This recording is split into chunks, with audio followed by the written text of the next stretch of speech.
اعوذ باللہ من الشیطان الرجیم بسم اللہ الرحمن الرحیم مثلہم کمثل الذی استوقد نارا فلما اضاءت ما حولہ ذہب اللہ بنورہم وترکہم فی ظلمات لا یبصرون صم بکم عمی فہم لا یرجعون او کصیب من السماء فیہ ظلمات ورعد وبرق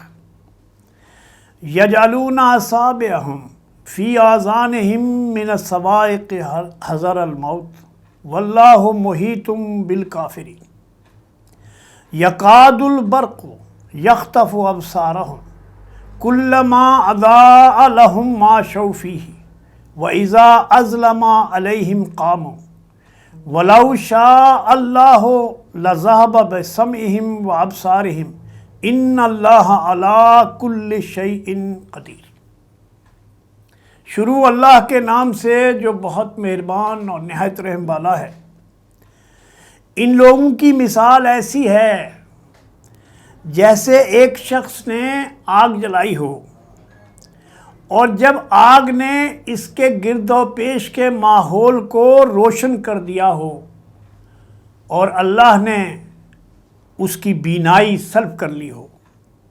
اور ان کو ایسی تاریکی میں چھوڑ دیا جس میں ان کو کچھ سجائی نہیں دیتا، یہ بہرے ہیں، یہ گونگے ہیں، یہ اندھے ہیں، یہ اب لوٹنے والے نہیں ہیں۔ یا ایسا ہے جیسے آسمان سے بارش ہو رہی ہو، اس میں تاریکی ہو، کڑک ہو، چمک ہو، یہ کڑک کی وجہ سے موت کے ڈر سے اپنے کانوں میں انگلیاں ٹھونس رہے ہیں، حالانکہ اللہ کافروں کو اپنے گھیرے میں لیے ہوئے ہے، انکار کرنے والوں کو گھیرے میں لیے ہوئے ہے۔ بجلی کی چمک ان کی آنکھوں کو خیرہ کیے دے رہی ہے، اور جب بجلی چمکتی ہے تو یہ چل پڑتے ہیں، جب اس میں اندھیرا چھا جاتا ہے تو یہ رک جاتے ہیں۔ اگر اللہ چاہتا تو ان کے کان اور ان کی آنکھوں کو سلب کر لیتا، اللہ ہر چیز پر قادر ہے۔ ناظرین، یہ سورہ بقرہ کے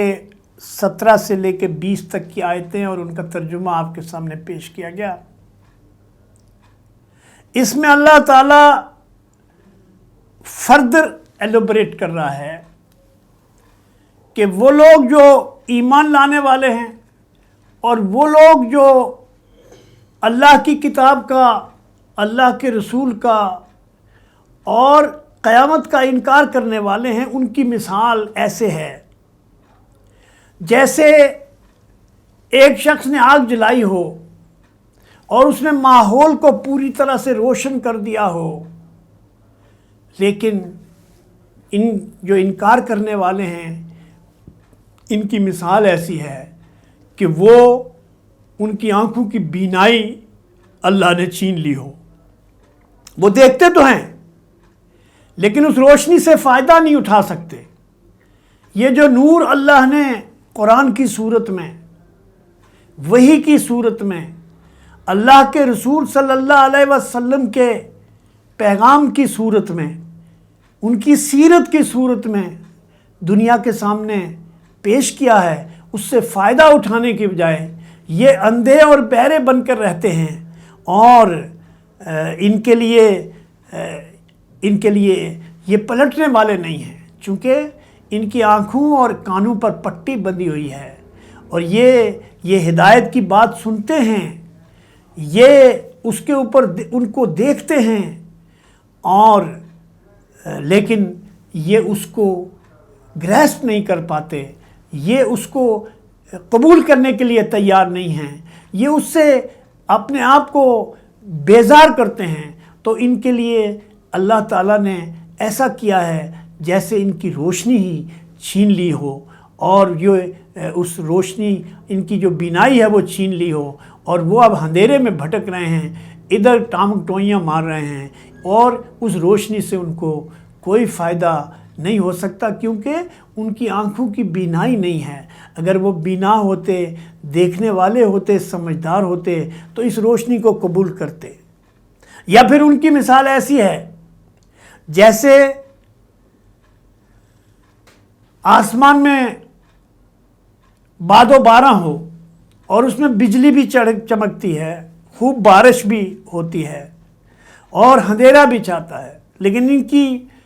حالت یہ ہے کہ جب ان کے اوپر کڑک آتی ہے بجلی کی تو وہ یہ بجائے اس کے کہ اس کڑک کو محسوس کریں، وہ اپنی انگلیوں میں یہ آواز ہے، یہ پکار ہے جو اللہ کی طرف سے آئی ہے، اللہ کے پیغمبر نے دنیا کے سامنے اس کو پیش کیا، تو بجائے اس کے کہ اپنے کانوں اور اپنے دل کو اس کے لیے کھولیں، وہ اللہ کی بات کو سننے کے لیے تیار نہیں ہے، اپنے آنکھوں سے اندھے بن کے، اور جس طرح وہ روشنی سے فائدہ نہیں اٹھا سکتے، اسی طرح سے اس پکار سے جو اللہ کی طرف بلاوا ہے اور اللہ کی طرف سے ہدایت کا راستہ ہے، جو آخرت کی بھلائی اور دنیا کی بھلائی کا راستہ ہے، اس کو قبول کرنے کے بجائے یہ اپنے کانوں میں انگلیاں ٹھونس لیتے ہیں۔ جیسے قریش مکہ تھے تو وہ انہوں نے یہ کیا تھا کہ اللہ کے نبی صلی اللہ علیہ وسلم جب ان کے سامنے اللہ کی دعوت پیش کرتے تھے اور یہ قرآن کی آیتیں تلاوت کرتے تھے تو وہ اپنے کانوں میں جو ہے وہ روئی ٹھونس لیتے تھے تاکہ یہ آواز ان تک نہ پہنچ سکے۔ تو اللہ تعالیٰ فرماتا ہے کہ یہ لوگ ہیں ایسے جو اندھیرے میں جو ہے وہ اندھیرا ہے اور بجلی کی کڑک ہے، اور یہ جب آتی ہے تو یہ کانوں میں انگلیاں ٹھونس لیتے ہیں اور اس ڈر سے، موت کے ڈر سے، حالانکہ اللہ نے جو انکار کرنے والے ہیں ان کو جو ہے وہ گھیرے میں، اپنے گھیرے میں لایا ہوا ہے، اور اللہ تعالیٰ کہ جو ہے وہ اس انجام سے بچ نہیں سکتے جو ان کے کارکردگی یا جو ان کا عمل ہے جو اللہ کے راستے کے خلاف ہے اور اس ہدایت کے خلاف ہے، تو اس راستے پر چلنے کی وجہ سے اللہ تعالیٰ نے ان کو جو ہے وہ اللہ تعالیٰ کے عذاب نے ان کو گھیر رکھا ہے، اور یہ دنیا کی محبت میں گرفتار ہو کر اپنی آخرت کو فراموش کر کے اپنی بربادی کی شاہراہ پر گامزن ہیں۔ یا پھر ان کے لیے دوسرا ہے کہ جو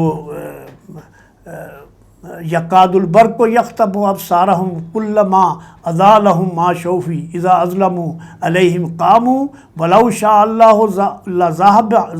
بسمعہم وابصارہم ان اللہ علی کل شیء قدیر۔ اور کچھ لوگ ایسے ہیں کہ جو جب روشنی آتی ہے تو یہ روشنی میں چند قدم آگے بڑھتے ہیں، جب مشکل پیش آتی ہے تو یہ پھر رک جاتے ہیں۔ تو اندھیرے کو مشکل سے تعبیر کیا گیا کہ جس دین کی راہ میں، اللہ کی بات میں تھوڑی مشکل آزمائشیں بھی آتی ہیں، جب آزمائش آتی ہے تو یہ رک جاتے ہیں، اور جب روشنی آتی ہے، جب فائدہ ہونے لگتا ہے تو یہ فوراً آپ کے ساتھ ہو جاتے ہیں۔ یہ جو منافقانہ رویہ ہے اس کے اوپر اللہ تعالیٰ فرماتا ہے کہ ہم چاہیں تو ان کو بھی محروم کر دیں، لیکن اللہ ہر چیز کے اوپر قادر ہے، لیکن وہ ان کو موقع دے رہا ہے کہ وہ ان کی اپنی سماعت کو، اپنے کانوں کو اس دعوت کی طرف لگائیں اور اس کھلی آنکھوں سے اس کو دیکھیں اور اس کو قبول کریں، تاکہ یہ دنیا کی اور آخرت کی دونوں بھلائیوں کے مستحق ہو سکے۔ جو اللہ تعالیٰ کا فرمان ہے کہ اگر تم ایمان کے اوپر جم جاؤ، ایمان اختیار کرو اور پھر اس کے ساتھ شرک کی ملاوٹ نہ کرو، تو پھر اللہ تعالیٰ دنیا میں بھی تمہیں ایسی کامیابی عطا فرمائے گا کہ جس کامیابی کا تم اندازہ نہیں کر سکتے، تم سوچ نہیں سکتے۔ اور یہ دنیا کی زندگی تو بہرحال چند روزہ ہے، اور اس کے بعد جو زندگی آنے والی ہے وہ قیامت کے بعد ہمیشہ کی زندگی ہے۔ اس ہمیشہ کی زندگی کے لیے ان کے پاس کوئی تیاری نہیں ہے، اور انہوں نے جھوٹے سہاروں کی بنیاد کے اوپر اپنے عقیدے اور ایمان کو خراب کیا ہوا ہے، اور فرقوں میں بٹ کے اور اللہ کے دین کو بیچ کر اس کو اپنا کاروبار بنا کر اپنی دنیا کمانے کا، اس دین کو فائدہ اٹھانے کے بجائے، اس روشنی سے ہدایت حاصل کرنے کے بجائے، دنیا میں اس ہدایت کو پھیلانے کے بجائے وہ اس ہدایت کو اپنے لیے کاروبار بناتے ہیں، اپنے اقتدار کا ذریعہ بناتے ہیں اور اپنی دنیا کمانے کا ذریعہ بناتے ہیں۔ حالانکہ نبی صلی اللہ علیہ وسلم نے فرمایا تھا کہ قرآن پڑھو اور لوگوں تک قرآن پہنچاؤ، لیکن اس کو روزی کا ذریعہ نہ بناؤ۔ لیکن آج مسلمان امت میں ہر طرف قرآن کے پڑھنے والے بھی ہیں، اس کو سمجھنے والے بھی ہیں، اس کے اوپر جو ہے وہ بڑی بڑی جو ہے وہ شہرتیں بھی حاصل کرنے والے ہیں، لیکن اللہ کی بات کو مان کر اس کے اوپر چلنے کے بجائے یہ اللہ کے بندوں کو گمراہ کرتے ہیں، اور انہوں نے تھوڑی قیمت کے بدلے اللہ کی آیتوں کو بیچتے ہیں۔ اس کا نتیجہ یہ ہے کہ گمراہی اور بربادی ان کا مقدر ہو چکی ہے، اور ہر طرف سے ان کے اوپر مار پڑ رہی ہے۔ اس سے نکلنے کا صرف ایک طریقہ ہے جو اللہ نے بتایا ہے کہ اگر تم ایمان میں خالص ہو جاؤ، اپنے رب کے اوپر توکل کرو، اپنی آخرت کے لیے کوشش کرو، اللہ کی آیتوں کو بیچنے کے بجائے اللہ کے بندوں کو ان کو حق کو مت چھپاؤ، بلکہ اس حق کو دنیا تک پہنچاؤ، تاکہ تمہیں بھی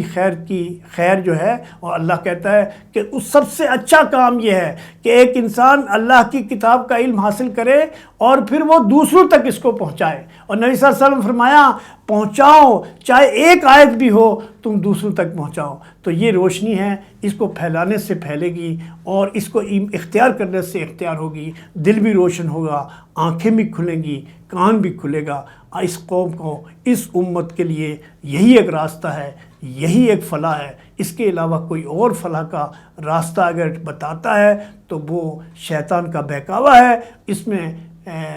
میں جو بھی پڑے گا بربادی اس کا مقدر ہو جائے گی۔ اللہ سے دعا ہے کہ اللہ تعالی ہمیں ہدایت کو سمجھنے، اس قرآن کے مطابق اپنی زندگی کو اختیار کرنے، اور اللہ کے نبی صلی اللہ علیہ وسلم کی سیرت کے اوپر چل کر دنیا میں اور آخرت میں کامیابی کی توفیق عطا فرمائے۔ اقول قولی ھذا استغفر اللہ لی ولکم وسائر المؤمنین۔